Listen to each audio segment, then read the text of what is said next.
دل کے اعمال ہیں، دل کے اعمال، یہ آپ اگر سیکھنا چاہتے ہیں تو یا تو صوفیوں سے سیکھیں یا پھر تبلیغی جماعت سے سیکھیں۔ تو یہ لوگ حال احوال جب پوچھتے ہیں نا ایک دوسرے کا تو کہتے ہیں کیف الایمان، ہم کہتے ہیں نا کیف الحال، کیسے ہو، کیا حال ہیں، یہ لوگ پوچھتے ہیں کیف الایمان، ایمان تمہارا کیسا ہے۔ تو یہ گھٹتا ہے اور بڑھ جاتا ہے، ہم کوشش کریں مسلسل اس میں اضافہ ہوتا رہے، اور یہ کام ظاہر ہے جب تک جان میں جان ہے تو یہ کام کرنا ہے، کرنے کا ہے، اور کسی بھی وقت آپ اطمینان نہیں کر سکتے کہ ہاں بس میں اب پہنچ گیا، اونچے لیول پر پہنچ گیا۔ اونچے لیول پر پہنچنے کے بعد بھی آدمی زیرو ہو سکتا ہے۔ سورہ احزاب آیت نمبر 35 میں اللہ نے فرمایا ان المسلمین والمسلمات والمؤمنین والمؤمنات، تو مسلمانوں کو الگ کر دیا، مومنین کے الگ کر دیا۔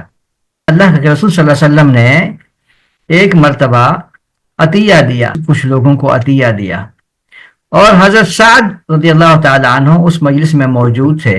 آپ صلی اللہ علیہ وسلم نے ایک آدمی کو وہ عطیہ نہیں دیا، تو حضرت سعد نے کہا اے اللہ کے رسول صلی اللہ علیہ وسلم، آپ نے فلاں آدمی کو عطیہ کیوں نہیں دیا؟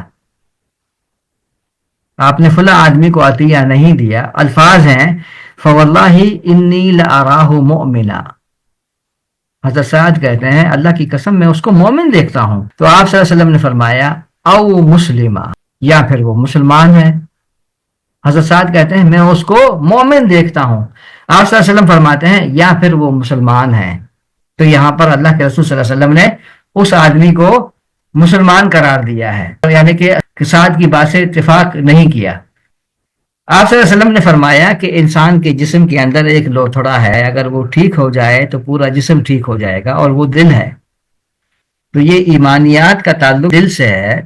ہم اس دل کو ٹھیک کرنے کی کوشش کریں گے تو ہماری ساری چیزیں وہ خود بخود ٹھیک ہوتی چلی جائیں گی۔